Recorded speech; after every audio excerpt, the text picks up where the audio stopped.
કરીશું, અડધી ચમચી આપણે તેમાં જીરું એડ કરીશું અને ઝીણી સમારેલી આપણે આ રીતે એક ડુંગળી એડ કરીશું. ગેસની ફ્લેમને સ્લો ઉપર રાખી આપણે આ ડુંગળીને સાંતળવાની છે.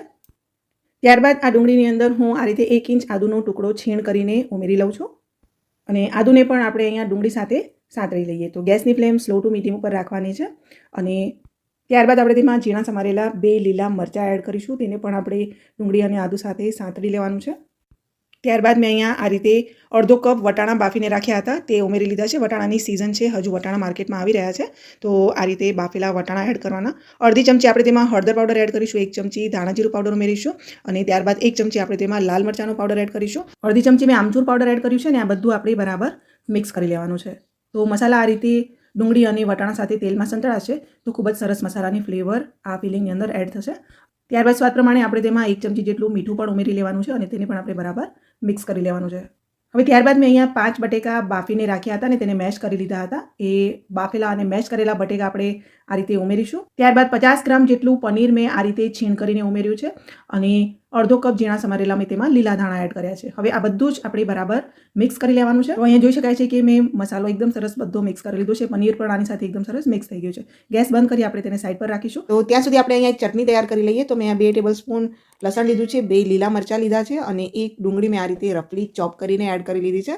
ત્યારબાદ અહીંયા હું 4 ટેબલસ્પૂન એટલે કે 1/4 કપ જેટલા શેકેલા ચણા એડ કરી રહી છું. આનાથી ચટણીનો કલર પણ સરસ આવશે અને ચટણી એકદમ થીક બનશે. સ્વાદ પ્રમાણે 1 ચમચી મેં મીઠું ઉમેર્યું છે અને ત્યારબાદ હું તેની અંદર આ રીતે 1 ચમચી ખાંડ ઉમેરું છું. અડધી ચમચી હું તેની અંદર આમચૂર પાવડર એડ કરી રહી છું અને 100 ગ્રામ જેટલા લીલા ધાણા પાણીથી સારી રીતે ધોઈને મેં ઉમેરી લીધા છે અને અહીંયા મેં થોડુંક પાણી એડ કર્યું છે અને હવે આપણે તેને ઢાંકીને મિક્સરમાં ગ્રાઇન્ડ કરી લઈએ. તો અહીંયા આ ચટણીને ગ્રાઇન્ડ કરવા માટે મેં અગારોના ગ્રાન્ડ કમર્શિયલ મિક્સર ગ્રાઇન્ડરનો ઉપયોગ કર્યો છે, જે 1400 વોટની મોટર સાથે આવે છે અને ખૂબ જ ફાસ્ટલી તેની અંદર વેટ અને ડ્રાય ગ્રાઇન્ડિંગ થઈ જાય છે. અહીંયા જો ચટણી એકદમ ફટાફટ ગ્રાઇન્ડ થઈ ગઈ છે. મેં 30 સેકન્ડમાં જ તેને ગ્રાઇન્ડ કરી છે અને ફાસ્ટલી ગ્રાઇન્ડ થવાના લીધે ચટણીનો કલર પણ કાળો નથી પડતો. તો જો તમારે આ અગારો ગ્રાન્ડ કમર્શિયલ મિક્સર પરચેસ કરવું હોય તો લિંક તમને ડિસ્ક્રિપ્શન બોક્સમાં આપી દઉં છું. આ કમર્શિયલ મિક્સર ગ્રાઇન્ડરમાં એક મોટી સાઇઝનું જગ બી આવે છે, જે 3 લીટરની કેપેસિટી સાથે આવે છે. તો અહીંયા લોટને રેસ્ટ કરી 15 થી 20 મિનિટ થઈ ગઈ છે અને હવે આપણે તેમાં આ રીતે થોડુંક ઓઇલ ઉમેરીશું અને લોટને આપણે મસળીને એકદમ સરસ સ્મૂથ કરી લેવાનું છે. તો અહીંયા આ જે લોટ છે ને તેની આપણે રોટલી બનાવવાની છે અને થોડીક પતલી બનાવવાની છે, એટલે જે લુવા છે એ આ રીતે આપણે થોડાક નાની નાની સાઇઝના જ તૈયાર કરીશું. તો તમે જોઈ શકો છો કે મેં અહીંયા આ રીતે લુવા બનાવી લીધા છે. હવે ત્યારબાદ આપણે અહીંયા રોટલી વણી લઈએ. તો રોટલી પતલી વણવાની છે અને સાઇઝમાં થોડીક મોટી હોય એ વાતનું ખાસ ધ્યાન રાખજો. તો જોઈ શકાય છે કે મેં આ રીતે મોટી અને પતલી રોટલી વણીને રેડી કરી લીધી છે. બધી જ રોટલી આપણે આ રીતે વણીને તૈયાર કરીશું. જોઈ શકાય છે કે રોટલી કેટલી પતલી છે અને એ જ રીતે મેં અહીંયા 10 થી 12 રોટલી વણીને રેડી કરી છે. ફ્રેન્ડ્સ, આ વિડીયો તમે ક્યાંથી જોઈ રહ્યા છો, તમારા ગામનું નામ, તમારું નામ કોમેન્ટ સેક્શનમાં લખજો, એટલે મને ખબર પડે મારા વ્યુઅર્સ કોણ છે ને ક્યાંથી મારી ચેનલને જોતા રહે છે. હવે આપણે અહીંયા સ્લરી તૈયાર કરવાની છે. તો ઘઉંના લોટની હું સ્લરી બનાવી રહી છું. તો 2 ટેબલસ્પૂન ઘઉંના લોટમાં આ રીતે થોડું થોડું પાણી ઉમેરી ચમચાની મદદથી મિક્સ કરીશું અને લમ્સ ફ્રી આપણે અહીંયા એકદમ સરસ સ્લરી તૈયાર કરી લઈશું.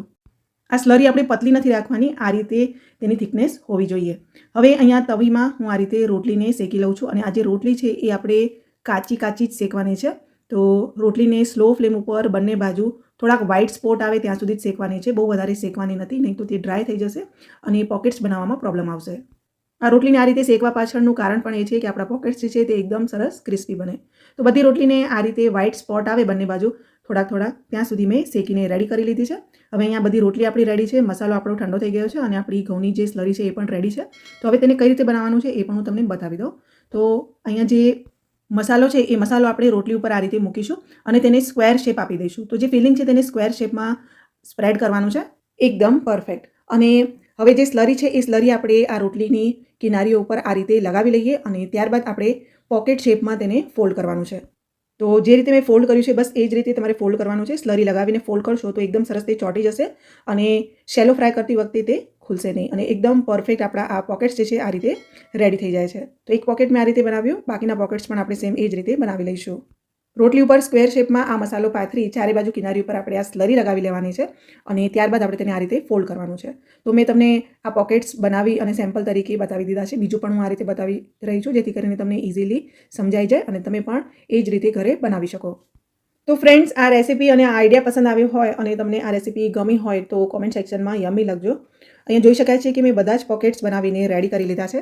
હવે આ પોકેટ્સને ફ્રાય કરવા માટે મેં અહીંયા અગારોના હનીકોમ્બ ફ્રાય પેનનો ઉપયોગ કર્યો છે. એકદમ નોનસ્ટિક જેવું જ કામ કરે છે અને ઓછા તેલમાં તમે કોઈ પણ રેસીપી ઇઝીલી બનાવી શકો છો. નોનસ્ટિક જે છે એ ખૂબ જ હાર્મફુલ છે. જ્યારે તમે તેને ગરમ કરો છો ત્યારે તેમાંથી હાર્મફુલ કેમિકલ્સ છૂટા પડતા હોય છે, પરંતુ આ સ્ટેનલેસ સ્ટીલથી બનેલું છે અને આનું જે મટીરિયલ છે તમે તેને સેફલી યુઝ કરી શકો છો. તો અહીંયા પોકેટ્સને મેં ઓછા તેલમાં જ ધીમા તાપે એક બાજુ થોડાક ફ્રાય કર્યા અને હવે હું તેની સાઈડને આ રીતે ફ્લિપ કરી લઉં છું. ધીમા તાપે જ આપણે તેને થવા દઈશું, જેથી કરીને તે એકદમ સરસ ક્રિસ્પી બને. આપણે રોટલી પણ એકદમ પતલી અહીંયા વણીને તૈયાર કરી હતી, એટલે આપણા પોકેટ્સ પણ એકદમ સરસ ક્રિસ્પી બનશે. તો આ રીતે ગોલ્ડન બ્રાઉન અને ક્રિસ્પી થાય એટલે આપણે તેને એક પ્લેટમાં કાઢી લઈએ. બાકીના પોકેટ્સ પણ આપણે સેમ એ જ રીતે ધીમા તાપે ફ્રાય કરી લેવાના છે. બિલકુલ ઓછા તેલમાં જ આ મેં ફ્રાય કર્યા છે અને તમે જોઈ શકો છો એકદમ ટેસ્ટી અને ક્રિસ્પી એવા આપણા આ પોકેટ્સ જે છે એ રેડી થઈ ગયા છે. તો ફ્રેન્ડ્સ, ટેસ્ટી, હેલ્ધી અને ઘઉંના લોટથી બનેલા આ નવા પોકેટ્સની રેસીપી તમને લોકોને કેવી લાગી મને કોમેન્ટ સેક્શનમાં લખીને જણાવજો. વિડીયો ગમ્યો હોય તો લાઇક કરજો, તમારા ફ્રેન્ડ્સ અને ફેમિલી મેમ્બર સાથે શેર કરજો. આવા બીજા નવા વિડીયોઝ જોવા માટે ચેનલને સબસ્ક્રાઇબ કરી બાજુમાં આપેલું બેલ આઇકન પ્રેસ કરી ઓલ નોટિફિકેશન પ્રેસ કરજો. આ વિડીયો જો તમે મારા ફેસબુક પેજ પર જોઈ રહ્યા છો તો મારા ફેસબુક પેજને ફોલો કરી બાજુમાં આપેલું બેલ આઇકન પ્રેસ કરી ઓલ નોટિફિકેશન પ્રેસ કરજો. આ રેસીપીને જો તમારે રીલ સ્વરૂપે જોવું હોય તો તમે ઇન્સ્ટાગ્રામ ઉપર પણ અમને ફોલો કરી શકો છો. અત્યાર માટે બસ આટલું જ. ફરીથી મળીશું એક નવી રેસીપી સાથે. ત્યાં સુધી તમને બધાને મારા જય શ્રી કૃષ્ણ.